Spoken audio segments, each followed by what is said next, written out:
O tilintar dos copos no piquenique anual do Dia dos Fundadores cessou abruptamente quando Arthur pigarreou. Eleanor e eu estamos nos separando, anunciou ele com a voz firme em meio ao silêncio chocado. E eu ficarei com a casa e a maior parte dos bens da empresa. Minha xícara de café escorregou, estilhaçando-se nos tijolos do pátio, uma pequena explosão pública. Arthur encontrou meu olhar arregalado por cima da multidão atônita, com um leve sorriso irônico nos lábios. É para o melhor, querida. Você vai entender. O cheiro de salsichas grelhadas e grama recém-cortada pairava pesado no ar úmido de junho, mas eu só sentia o gosto de cinzas. As palavras de Arthur cortaram a conversa do piquenique como uma lâmina perfeitamente afiada, eficientes e definitivas. O Dia dos Fundadores sempre fora o maior evento em Elmwood, uma tradição que atravessava gerações, um dia para as famílias reafirmarem seu lugar. Agora, meu lugar havia sido apagado.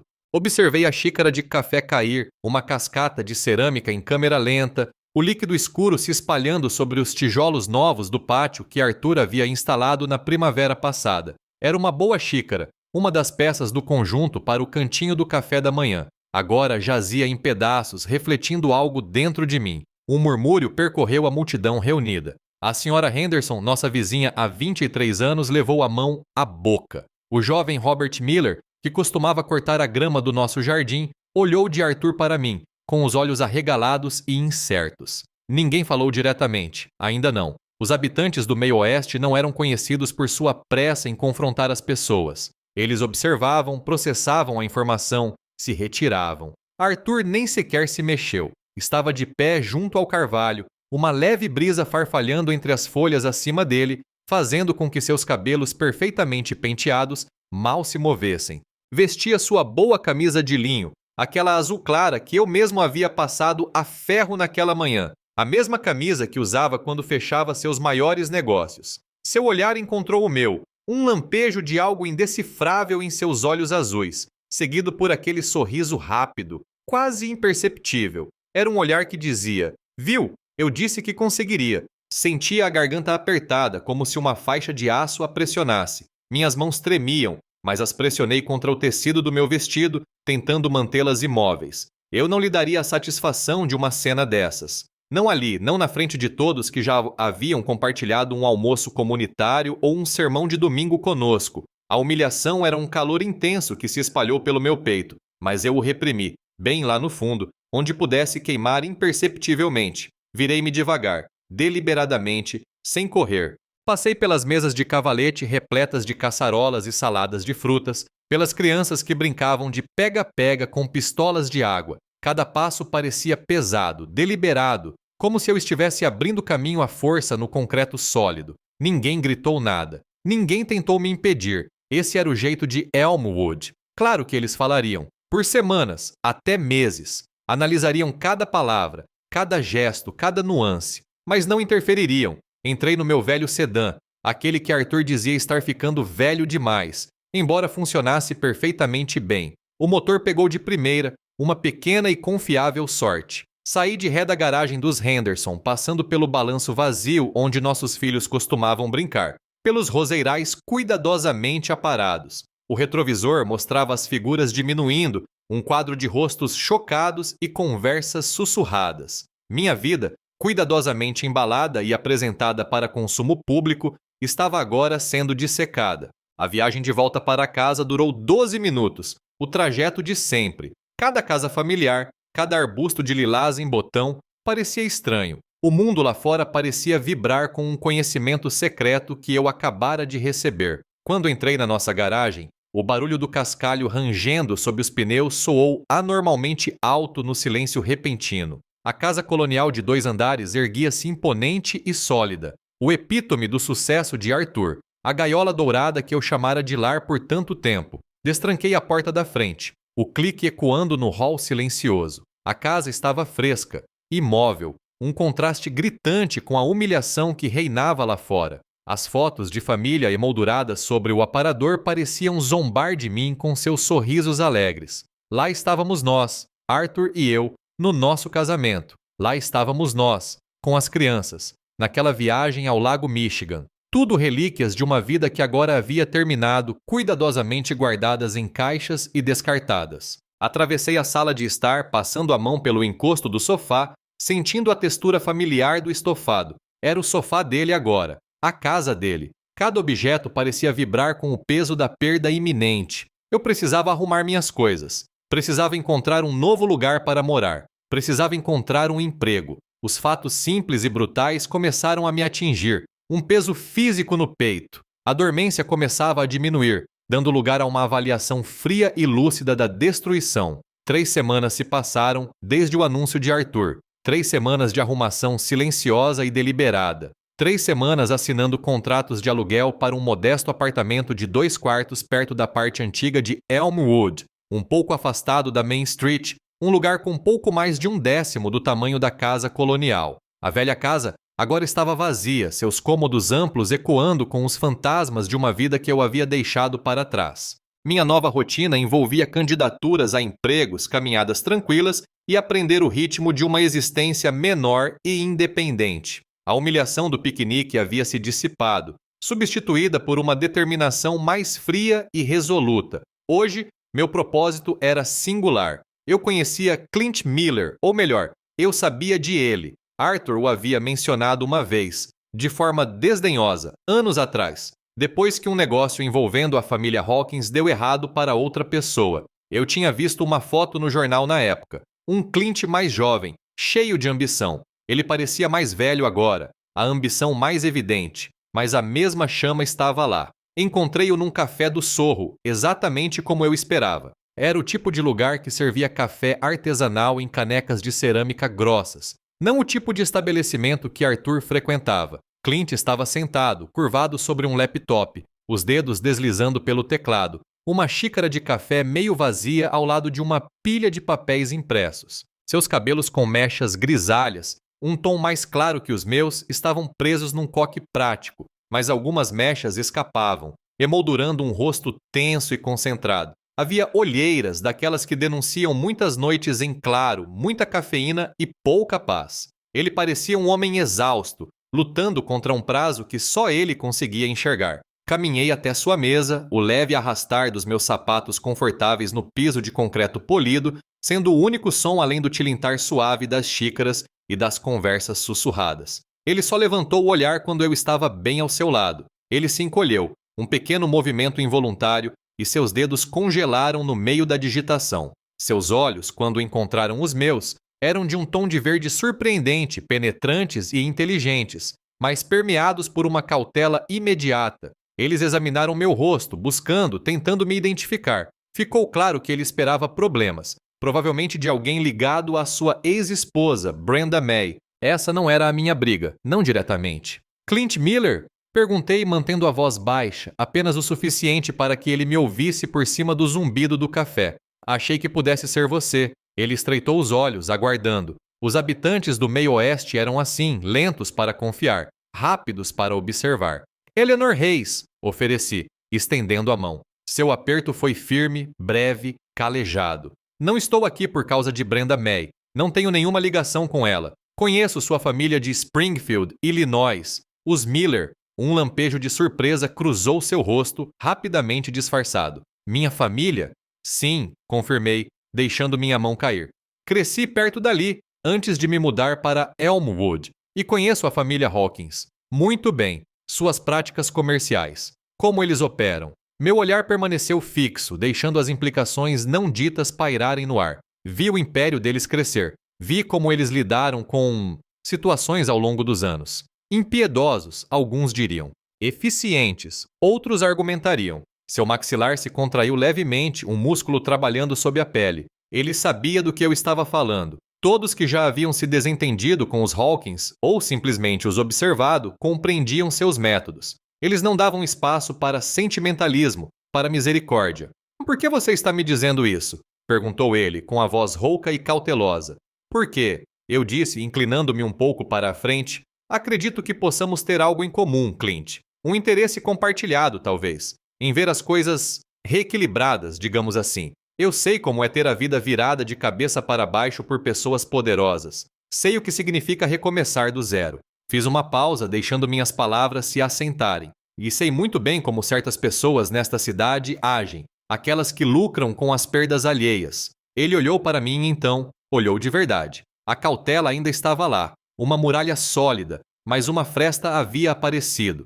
Uma réstia de curiosidade, talvez até um toque de desespero, havia se infiltrado. Seus olhos se desviaram para a pilha de papéis, depois voltaram para o meu rosto. Muito bem, disse ele, após um momento que pareceu mais longo do que realmente foi. Ele gesticulou para a cadeira vazia à sua frente. Sente-se, Eleanor. Conte-me mais. Não era um convite para confiar, ainda não, mas era um convite para conversar, e isso bastava por agora. Puxei a cadeira e sentei. Acomodei-me na cadeira, o zumbido baixo do café servindo de pano de fundo para a história que eu estava prestes a contar. Minha família era dona da Hayes Manufacturing. Comecei, com a voz firme, sem demonstrar qualquer ressentimento da antiga mágoa. Uma pequena empresa que fabricava peças especializadas para máquinas agrícolas. Trabalho bom e honesto. Meu pai a construiu do zero. Fiz uma pausa, lembrando-me do cheiro de graxa e aço, do som rítmico das máquinas.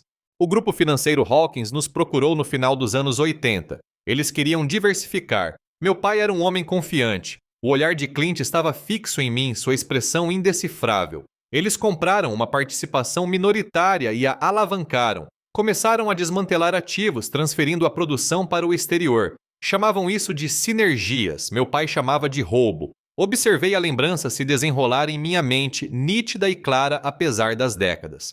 Ele lutou, é claro. Tentou mobilizar outros acionistas, mas os Hawkins sabiam jogar a longo prazo. Derrubaram o preço das ações, espalharam boatos. Foi uma aquisição hostil, pura e simplesmente. Em 2 anos, a Hayes Manufacturing havia desaparecido. Meu pai, ele nunca se recuperou. Encarei Clint. As táticas eram notavelmente semelhantes ao que eu já tinha ouvido falar sobre Brenda May, o jeito como ela opera, impiedosa, sem sentimentalismo, só números. Ele recostou-se, um pequeno suspiro escapando de seus lábios. Brenda May aprendeu com os melhores. Seu pai, Julian Hawkins, construiu aquele império exatamente com esse tipo de crueldade. Ele a ensinou bem. Exatamente, confirmei. E os observo há 40 anos. Vi cada aquisição, cada manobra hostil, cada reestruturação que deixou gente boa desempregada. Conheço seus pontos fracos, os negócios que apressaram, os atalhos que tomaram. Sei os nomes das pessoas que prejudicaram, daquelas que talvez ainda se lembrem. Tenho uma vida inteira de informações acumuladas, Clint. Não apenas fofoca, mas compreensão. Compreensão de como eles agem, como pensam, o que valorizam e o que temem. Ele ficou em silêncio por um longo momento, mexendo o resto do café. Vingança, disse ele finalmente, a palavra sem emoção, sem julgamento. É isso que é, Eleanor. Refleti sobre a pergunta com atenção. É uma questão de justiça, corrigi. Pelo meu pai, pelos seus funcionários, por todos os pequenos empresários que um dia pensaram que um aperto de mão significava algo para os Hawkins. E talvez, acrescentei, encarando-o diretamente, por você, Clint, pelo que eles fizeram com a sua vida. Ele assentiu lentamente com um leve aperto nos lábios. Justiça, repetiu quase para si mesmo. Posso trabalhar com justiça. E assim, nossa aliança começou. O laptop dele se tornou nosso centro de comando. Começamos com os registros públicos, vasculhando décadas de dados, artigos antigos de jornais, relatórios financeiros empoeirados, documentos regulatórios. Clint era metódico, um tubarão nas águas digitais, acessando documentos com uma velocidade que me impressionou. Meu papel era fornecer contexto, indicar os locais mais prováveis para investigar, os nomes para cruzar informações, os negócios que sempre pareceram suspeitos. A Hayes Manufacturing existia em 88, você disse? Perguntou ele, digitando furiosamente. E antes disso, algum outro modelo?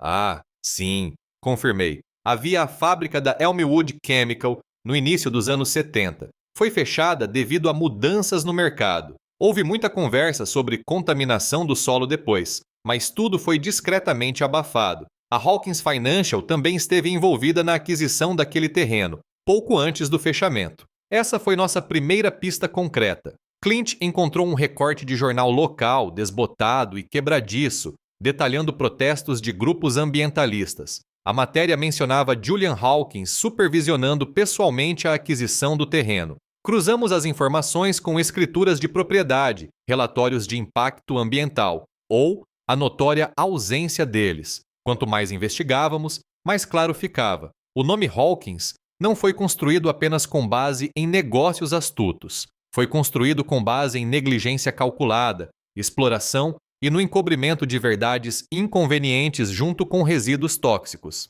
À noite, nos reuníamos no pequeno apartamento de Clint, um espaço espartano com um futon que servia de sofá e cama, e uma mesa dobrável como escrivaninha. Jantávamos refeições simples, comida para viagem, ou às vezes eu levava algo que eu mesma preparava. Entre pratos de massa ou caçarolas requentadas, reuníamos os fragmentos do Império Hawkins. Ele era perspicaz, rápido em conectar pontos díspares, enxergando padrões que eu apenas pressentia intuitivamente. E eu, por minha vez, encontrei um propósito que não sabia que havia perdido. Uma determinação silenciosa e ardente. Não se tratava apenas de recuperar o que estava perdido. Tratava-se de expor o que sempre esteve oculto. Com as bases iniciais estabelecidas, Clint entrou em ação. Seu novo empreendimento, uma discreta empresa de investimentos chamada Catalyst Capital, começou a dar seus primeiros passos públicos. Ele não buscava grandes negócios que chamassem a atenção da mídia.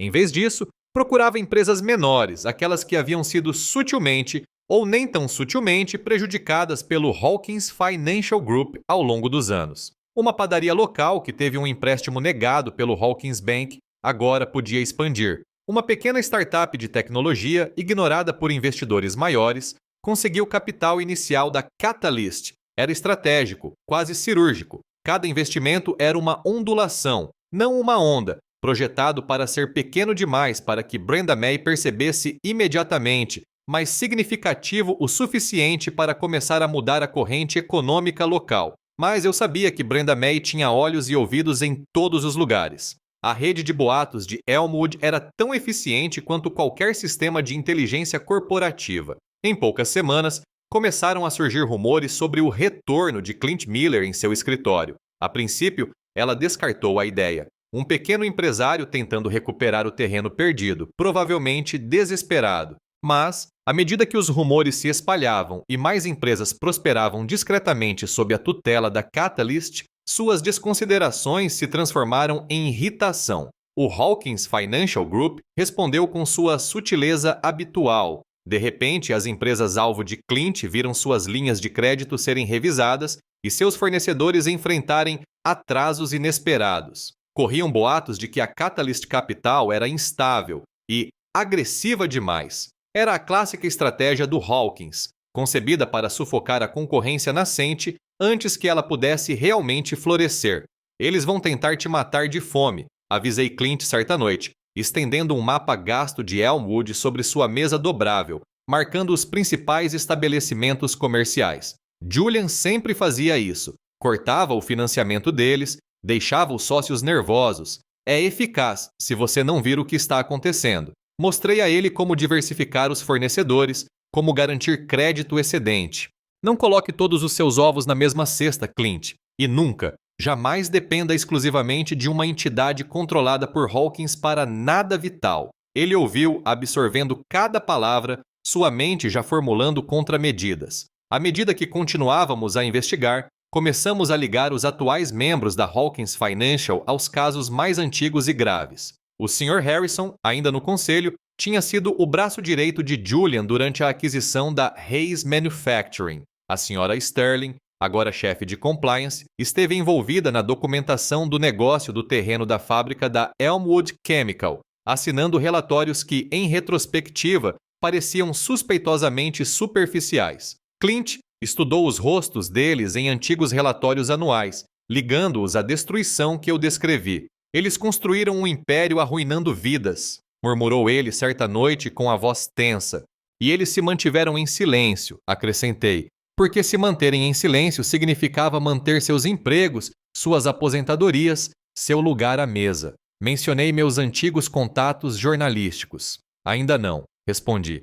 Precisamos de mais do que suspeitas. Precisamos de provas irrefutáveis. Mas quando chegar a hora, sei a quem recorrer. Pessoas que não têm medo de fazer perguntas. Clint fez uma pausa, olhando para uma foto granulada de um Julian Hawkins mais jovem. apertando a mão de um senador. Eleanor, disse ele, virando a foto, isso ainda tem a ver com justiça? Ou estamos apenas buscando vingança? Pela sua família? Por Brenda May? Por mim?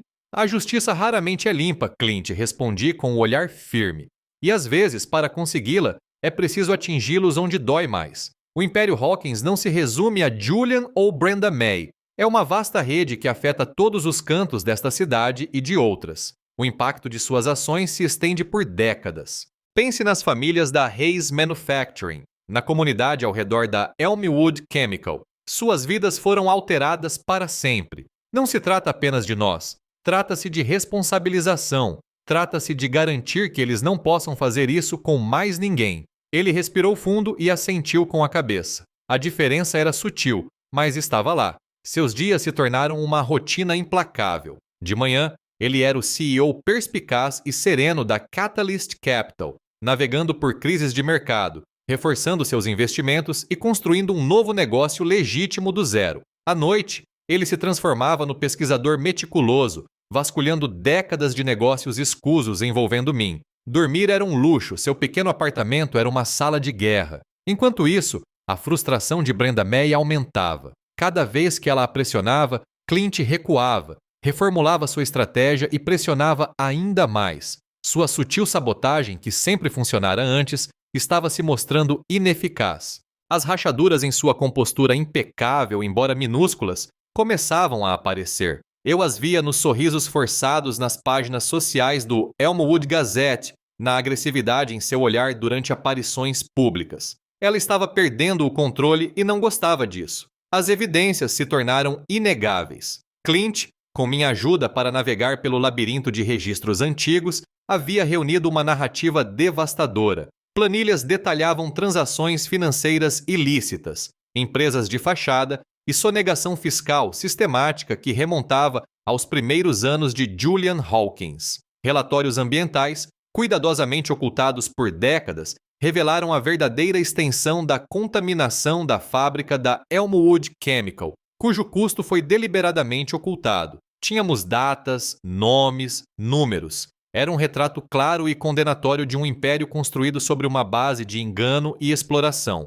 Chegou a hora, eu disse a Clint certa noite, olhando para a montanha de documentos espalhados pelo chão de seu pequeno apartamento. Meus dedos instintivamente alisaram um recorte de jornal desbotado que detalhava o fechamento da Hayes Manufacturing. Recuperei meu velho e pesado fichário de uma caixa. Meus contatos jornalísticos eram em sua maioria aposentados, mas sabiam em quem confiar, quem ainda se importaria com uma história realmente importante. Eu fazia minhas ligações com cuidado, minhas palavras escolhidas pelo impacto, pela capacidade de despertar interesse sem revelar muito. Tenho algo que pode lhe interessar, eu dizia, sobre a família Hawkins, algo que remonta a décadas. O entusiasmo cauteloso do outro lado da linha era uma confirmação silenciosa. Em seguida, Clint se encontrou com uma advogada pro bono que eu havia recomendado, uma mulher perspicaz e objetiva chamada Evelyn Price, conhecida por enfrentar adversários formidáveis.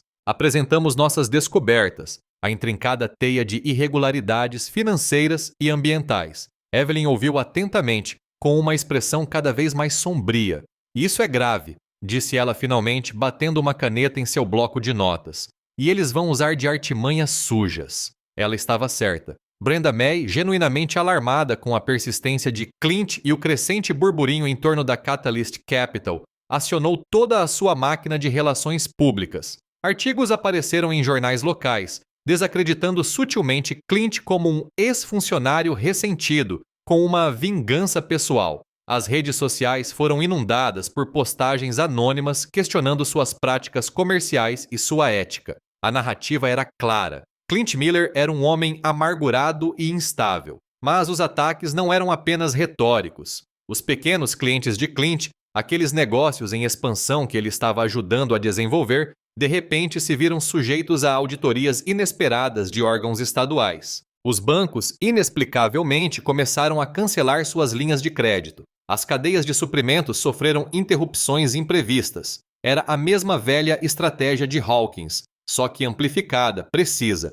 com o objetivo de destruir o novo empreendimento de Clint e, por extensão, sua credibilidade. Clint, porém, não era mais o homem que entrara naquele café semanas atrás. Estava mais magro, mais perspicaz. Sua resiliência forjada no fogo desta batalha. Com minha orientação, ele antecipou os movimentos. Já havíamos aconselhado seus clientes a diversificar suas operações bancárias, a ter fornecedores alternativos. Ajudamos-os a lidar com as auditorias repentinas, munidos de registros meticulosamente mantidos. Ele os protegeu e, ao fazê-lo, protegeu a si mesmo. Sua reputação, longe de estar manchada, começou a brilhar com a lealdade daqueles que ele defendeu. À medida que a pressão aumentava, comecei a ouvir sussurros.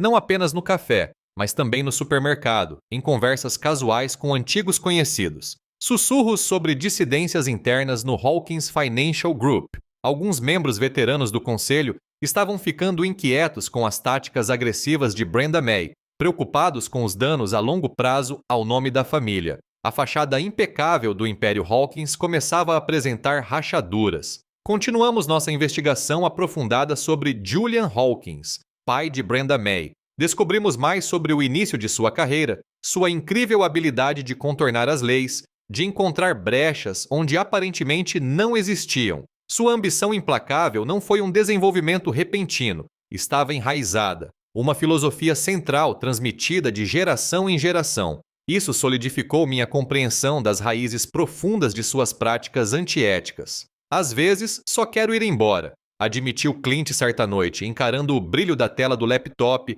o rosto pálido de cansaço. Ir para algum lugar tranquilo, plantar vegetais. Chega de brigas. Ele parecia exausto, o peso da batalha marcado nas rugas ao redor dos olhos. Sentia falta da paz breve e simples que encontrara antes de eu aparecer em sua vida. Eu entendi o sentimento. A luta era exaustiva, mas décadas de raiva reprimida, de ver o legado da minha família desmoronar, haviam fortalecido minha determinação. Estamos perto demais, Clint. Eu disse, minha voz calma, mas firme. Nós os encurralamos. Isso não se trata mais só de nós. Trata-se de todos que eles machucaram. Você sabe disso. Fique até o final para ver como as escolhas custosas da vida se desenrolam. Coloquei a mão em seu braço, um apelo silencioso para que ele se mantivesse concentrado, para que continuasse lutando. Ele assentiu lentamente, seu olhar voltando para a tela. Ele estava cansado, mas não estava derrotado. Ainda não. No dia em que o artigo foi publicado, o ar no pequeno apartamento de Clint parecia carregado. Eu segurava a publicação financeira nas mãos. Suas páginas brilhantes pareciam pesadas. Legado da alavancagem. Desvendando os fundamentos do grupo financeiro Hawkins. Dizia a manchete, crua e implacável. A reportagem investigativa, escrita por um dos meus antigos contatos, expôs a estrutura esquelética de enganos que havíamos descoberto. Falava do negócio imobiliário da Elmwood Chemical, da sonegação de impostos, das falências estratégicas arquitetadas para adquirir ativos a preço de banana. Chegou até a mencionar delicadamente a Hayes Manufacturing, citando como empresas menores eram absorvidas e depois desmanteladas pelo patriarca da Hawkins. Assisti aos canais de notícias financeiras com Clint. O ticker das ações da Hawkins Financial Group pulsava em vermelho vivo, despencando vários pontos poucas horas após a publicação da notícia. Analistas com semblantes sérios debatiam as implicações, suas vozes um zumbido baixo ao fundo. A confiança do público, aquele pilar invisível e crucial de qualquer império corporativo, estava visivelmente ruindo. O telefone da Catalyst Capital começou a tocar incessantemente, não com novos negócios, mas com ligações de investidores preocupados e parceiros nervosos. A resposta de Brenda May foi rápida e previsível. Suas declarações públicas foram uma enxurrada de negações indignadas, ameaças de processos por difamação contra a publicação e promessas veladas de expor a verdadeira agenda de Clint Miller. Ela apareceu no noticiário local, com seus cabelos loiros impecáveis ligeiramente desalinhados e os olhos brilhando com uma raiva que parecia mal contida. Isso não passa de uma tentativa desesperada de uma ex-colega ressentida, declarou ela, com a voz tensa, de manchar uma reputação construída sobre integridade e trabalho árduo. Mas a exposição pública abriu as portas. A equipe jurídica de Clint, liderada por Evelyn Price, não perdeu tempo.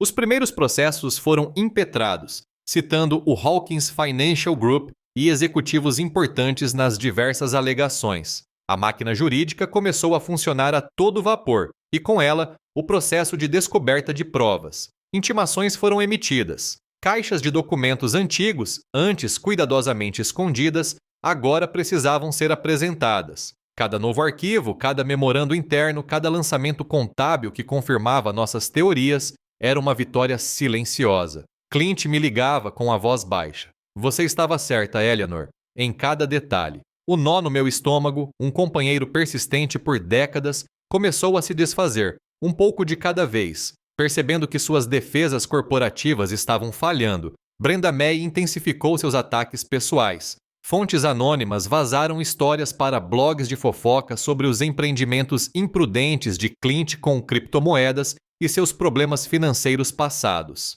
Fotos de seu modesto apartamento, tiradas discretamente, apareceram online, acompanhadas de comentários sarcásticos sobre suas condições de vida humildes. A narrativa mudou para Clint Miller como um homem desesperado e vingativo, vivendo à margem da sociedade, tentando derrubar um pilar respeitado da comunidade por puro despeito. Clint, no entanto, encarou esses ataques com uma dignidade serena que surpreendeu até a mim. Ele não concedeu coletivas de imprensa inflamadas, nem emitiu respostas raivosas. Simplesmente continuou seu trabalho, tanto na Catalyst Capital quanto com Evelyn Price. Deixou que as crescentes evidências, agora meticulosamente apresentadas em documentos judiciais e artigos subsequentes, falassem por si mesmas. Ele compreendeu que se envolver em uma troca de acusações só desviaria essa atenção da verdade. Os conflitos internos no Hawkins Financial Group tornaram-se mais evidentes. Notícias vazaram por meio de nossas fontes. Um membro antigo do conselho, o Sr. Harrison, teria convocado uma reunião extraordinária para discutir a gestão de crise de Brenda May. Rumores de uma iminente moção de desconfiança começaram a circular. O conselho, antes um mero instrumento de aprovação automática para Julian e depois para Brenda May, agora se deparava com a ameaça muito real de um colapso corporativo. Assisti a tudo se desenrolar do meu pequeno apartamento, a tela da televisão, uma janela para o drama tão aguardado. A vindicação foi uma satisfação profunda e silenciosa, não uma alegria triunfal. Foi agridoce, ao me lembrar do desespero silencioso do meu pai, da vergonha que o acompanhou. Ele não estava aqui para ver, mas à medida que o nome Hawkins, antes intocável, se tornava sinônimo de escândalo, senti uma injustiça antiga começar lentamente a se corrigir. A história se espalhou. Não era mais apenas uma denúncia financeira. Tornou-se assunto de discussão nacional,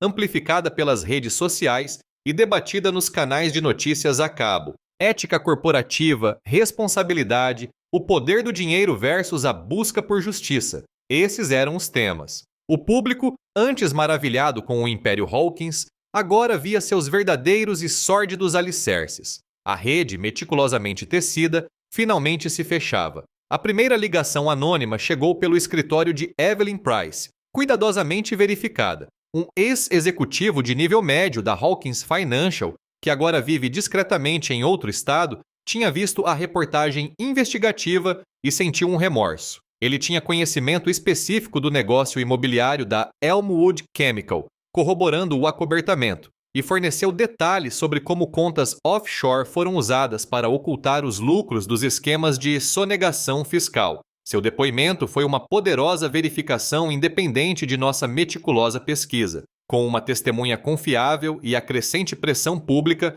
os órgãos reguladores não podiam mais ignorar a situação. A Comissão de Valores Mobiliários, SEC, seguida pela Agência de Proteção Ambiental, EPA, iniciaram investigações formais sobre o Hawkins Financial Group.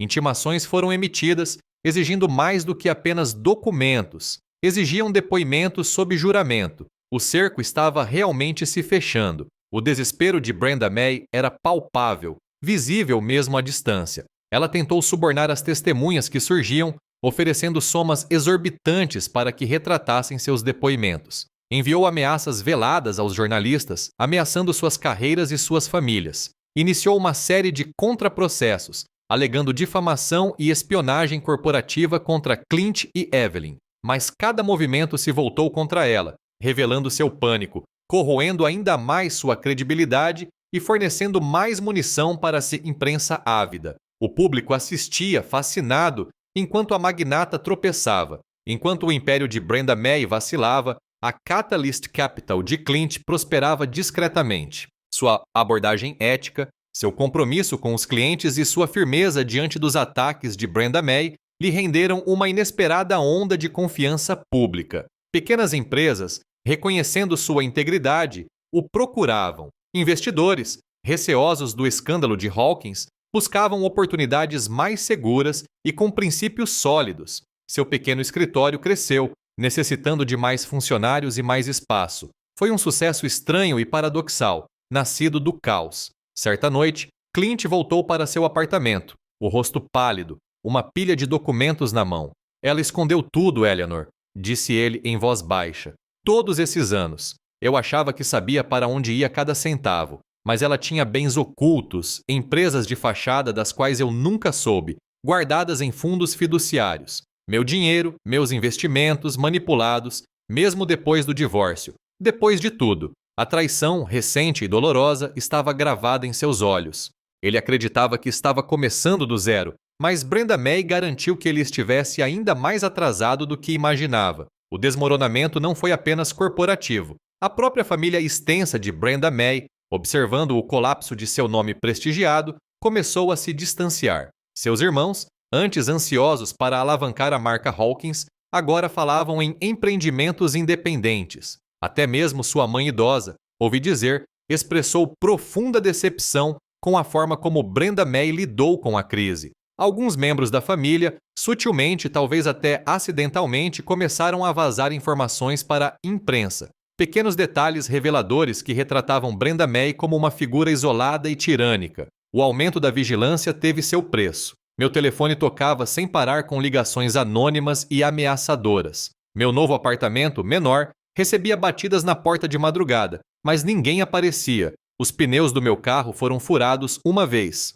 Foi uma tentativa grosseira e desajeitada de intimidação, claramente vinda do grupo desesperado de Brenda May. Mas anos de observação silenciosa, de raiva reprimida, me endureceram. Troquei meu número de telefone, instalei uma fechadura de segurança e comprei um kit de reparo de pneus. As ameaças só alimentaram minha determinação. Esta era uma batalha que eu esperava há décadas para travar. Enquanto isso, Clint lutava contra a brutalidade do que estava descobrindo. A exposição implacável da ganância, da falsidade e da falência moral cobrava seu preço. Qual é o custo, Eleanor? Perguntou ele certa noite, olhando pela janela para as luzes da cidade. Será que essa justiça vale tudo isso? Ele parecia exausto, as rugas ao redor dos olhos mais profundas. A luta pura e justa que ele havia imaginado estava manchada pela sujeira da corrupção corporativa. Mas então eu ouvi fazer uma ligação, sua voz suavizando. Ele falou com seus pais em Springfield, Illinois, oferecendo-se para ajudá-los a reconstruir sua pequena fazenda, danificada por uma tempestade recente. Está tudo bem, mãe, ouviu dizer. Eu posso ajudar. Estou bem. Ele encontrou um consolo tranquilo naquela conexão simples, naquele ato de cuidado genuíno. Foi uma lembrança do porquê de ter começado, do que realmente importava além do mundo implacável das finanças. Brenda May, por outro lado, se via cada vez mais isolada em sua mansão suntuosa. Seu poder, antes absoluto, estava se esvaindo. O luxo que a cercava agora parecia zombar dela, um monumento frio a uma vida desprovida de conexões genuínas. Os fios de seu império cuidadosamente construído, um a um, estavam se rompendo. A notícia foi divulgada numa terça-feira. O grande júri federal, após meses de deliberação e análise de uma montanha de provas, apresentou a acusação formal. Julian Hawkins, o patriarca de 80 anos, foi acusado de múltiplos crimes de fraude eletrônica, violações ambientais e conspiração para cometer fraude financeira. As manchetes eram impactantes e implacáveis. Sua fotografia, outrora um símbolo da prosperidade de Elmwood, agora aparecia ao lado de palavras como acusação formal e corrupção. Brenda May não foi poupada. Seu nome apareceu logo após o de seu pai, implicada em obstrução da justiça por suas tentativas de intimidar testemunhas e jornalistas e por seu próprio papel na orquestração de algumas das manipulações financeiras posteriores. O peso do mundo pareceu mudar, a estrutura de poder de Elmwood inclinando-se violentamente em seu eixo. O golpe final e devastador veio de dentro. Sob a imensa pressão das investigações, enfrentando a perspectiva de décadas na prisão, o Sr. Harrison, membro do conselho administrativo de longa data e confidente de Julian, tornou-se informante da acusação. Sua confissão foi meticulosa e arrepiante. Ele detalhou anos de atividades ilegais, o saque sistemático, o engano calculado, implicando não apenas Julian e Brenda May, mas também vários outros executivos de alto escalão. Ele forneceu as peças que faltavam, as diretrizes internas, as reuniões secretas. A confissão selou o destino do Império Hawkins. A indignação pública foi imediata e ensurdecedora. Elmwood, uma cidade que por muito tempo viveu à sombra da riqueza dos Hawkins, agora fervilhava com uma raiva coletiva. Artigos de opinião exigiam responsabilização. Os protestos, pequenos a princípio, cresceram em frente à reluzente torre de vidro do Hawkins Financial Group. O dano era irreversível. O nome Hawkins, antes um símbolo de prestígio, agora representava a ganância corporativa. O tribunal estava lotado quando Clint e eu depusemos. Falei sobre a Hayes Manufacturing, sobre o desespero silencioso do meu pai, sobre a negligência ambiental na Elmwood Chemical, baseando-me em décadas de observações arquivadas, datas precisas e detalhes. Minha voz era calma e objetiva, deixando que o peso da injustiça falasse por si só. Clint falou em seguida, com um depoimento conciso e metódico, explicando as complexas manipulações financeiras, as empresas de fachada e a erosão sistemática das práticas justas. Juntos, nossos relatos pintaram um quadro condenatório de corrupção que se estendeu por gerações. Brenda May estava sentada à mesa da defesa, o rosto pálido, o olhar fixo à frente, mas nem mesmo ela conseguia ignorar a raiva crua dos espectadores, os olhares frios e acusadores dos jurados. Sua humilhação pública era absoluta. Cada acusação, cada prova, corroía a fachada de poder e respeitabilidade cuidadosamente construída. O legado de sua família, outrora seu escudo, agora era seu algoz. Eu a observava não com satisfação, mas com uma pena silenciosa e distante. Era uma ruína que ela mesma criara, uma gaiola dourada que finalmente desabou sobre seu arquiteto. O veredicto final, quando proferido, foi rápido e decisivo. O Hawkins Financial Group foi atingido por multas sem precedentes, seus ativos congelados e suas operações submetidas a uma completa reestruturação corporativa. A velha guarda foi destituída, substituída por um comitê de supervisão nomeado pelo tribunal. O império, para todos os efeitos, foi desmantelado. Seu poder, antes absoluto, foi reduzido a 1000 pedaços. Para mim, foi uma silenciosa vindicação. Evelyn Price, nossa advogada, garantiu que a restituição fizesse parte do acordo. As famílias afetadas pela contaminação da Elmwood Chemical receberiam indenização. Os remanescentes da Hayes Manufacturing, sua propriedade intelectual, seriam devolvidos aos seus legítimos herdeiros, uma limpeza simbólica do nome da minha família. Não se tratava mais de dinheiro, tratava-se da verdade finalmente ser reconhecida, de uma vida inteira de injustiça finalmente ser reparada. Meu pai, onde quer que estivesse, finalmente poderia descansar em paz. Clint teve uma última oportunidade de falar com Brenda May, uma breve e fria troca de palavras do lado de fora do tribunal. Observei à distância. Ele disse algo, a voz baixa, a expressão indecifrável. Brenda May simplesmente o encarou, com os olhos vazios. Não havia raiva da parte de Clint, nem triunfo. Apenas uma compreensão silenciosa, quase triste. Ele havia travado sua batalha, não por vingança, mas pelo reconhecimento do que era certo. Ele se afastou, deixando-a sozinha em meio aos repórteres e aos flashes das câmeras, uma figura solitária nos destroços de seu mundo. As torres reluzentes do Hawkins Financial Group ainda permaneciam de pé, refletindo o sol do meio-oeste, mas agora eram ocas, um monumento à ganância e à sua inevitável ruína. O nome, antes sussurrado com admiração, agora era pronunciado com desprezo. O império havia desmoronado. Após meses de batalhas judiciais implacáveis, finalmente começaram a se acalmar. O que restava do Hawkins Financial Group foi colocado sob rigorosa supervisão governamental e seus ativos foram meticulosamente liquidados para pagar as multas e indenizações. Brenda May e Julian Hawkins enfrentaram seus próprios acertos de contas pessoais, envoltos em processos judiciais e ignomínia pública. O império, que lançara uma sombra tão longa sobre Elmwood por gerações, agora era apenas uma nota de rodapé na história financeira. Após o ocorrido, Clint pareceu perder um peso visível. Sua própria empresa, a Catalyst Capital, continuou seu crescimento constante e orgânico. Não se tratava de expansão rápida ou domínio de mercados. Tratava-se de investimento ético, de construir negócios sustentáveis e honestos.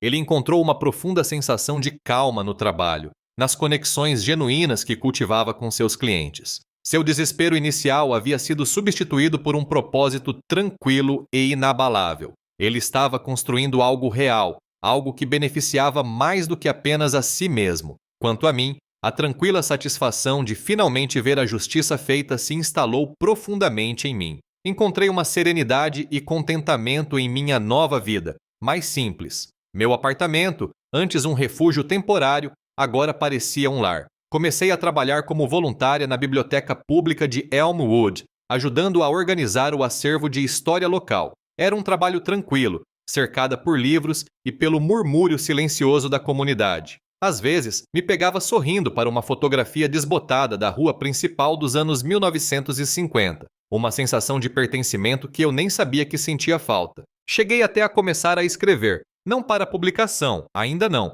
mas simplesmente para registrar as histórias, os detalhes que observei ao longo dos anos. Clint, em seu sucesso discreto, personificava os valores do meio-oeste americano que haviam estado tão visivelmente ausentes no Império Hawkins. Seu trabalho árduo, sua honestidade, seu compromisso com a comunidade em detrimento do lucro desenfreado. Essas eram agora suas marcas registradas. Ele não era mais o marido troféu, definido pela riqueza da família de sua esposa. Era um homem que construiu sua própria trajetória, com os pés no chão, resiliente e completamente autêntico. Ainda dirigia seu sedã, ainda fazia refeições simples. Parecia encontrar alegria nesses pequenos momentos, aqueles que haviam sido ofuscados pela ambição implacável da alta sociedade de Manhattan. Eu acreditava que ele também havia encontrado uma certa medida de perdão para si mesmo.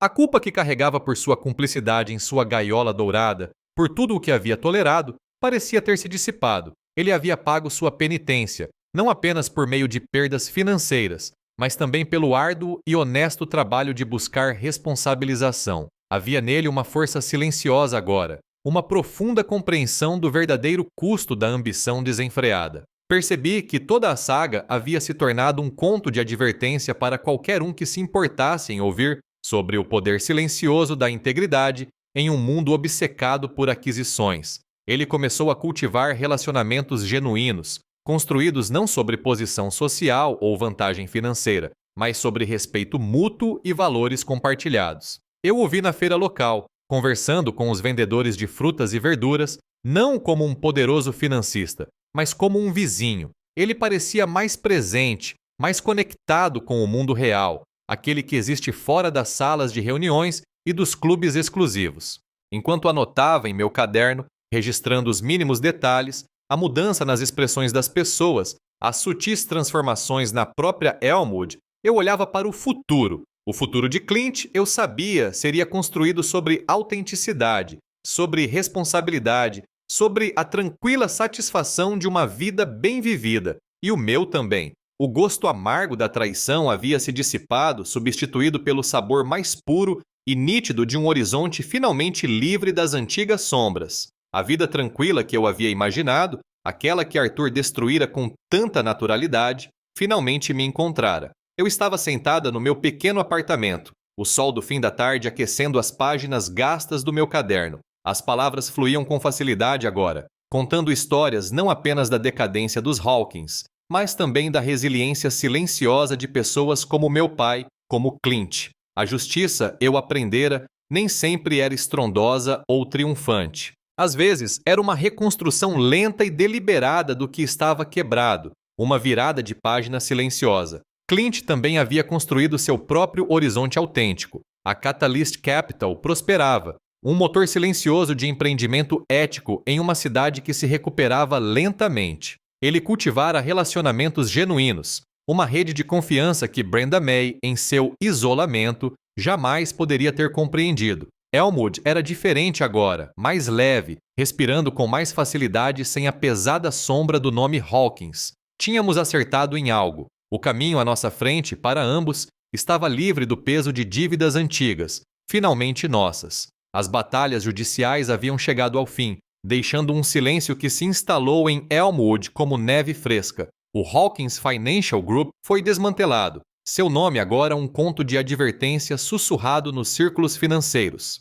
Brenda May e Julian encararam as duras consequências de seus atos, suas vidas despojadas do poder e do prestígio aos quais se apegaram com tanta veemência. Os dias de Eleanor eram preenchidos por um ritmo tranquilo. A biblioteca tornou-se seu segundo lar, e as histórias entre suas paredes ecoavam a rica e complexa tapeçaria da experiência humana que ela começava a tecer em sua própria escrita. Ela encontrou propósito não em grandes gestos, mas no zumbido constante da comunidade, no simples ato de ajudar alguém a encontrar o livro certo. A justiça, descobriu ela, era menos um fogo ardente e mais um amanhecer lento e constante. Clint também havia construído seu próprio horizonte autêntico. A Catalyst Capital prosperou, um testemunho de sua integridade e de sua crença de que bons negócios também podiam ser negócios honestos. Ele cultivou relacionamentos genuínos, e seu sucesso era medido não por participação de mercado, mas pela confiança de seus clientes e pela satisfação tranquila de um trabalho significativo. Ele não era mais o homem na gaiola dourada, mas um homem firmado no solo que ele mesmo criou, finalmente livre. O caminho à frente para ambos era incerto, como todos os caminhos o são, mas era o caminho deles, livre do peso de traições passadas ou da busca incessante por uma vitória vazia. O sol do meio-oeste, uma presença constante, brilhava sobre uma cidade que começava a se curar, sobre vidas que eram verdadeiramente, finalmente suas.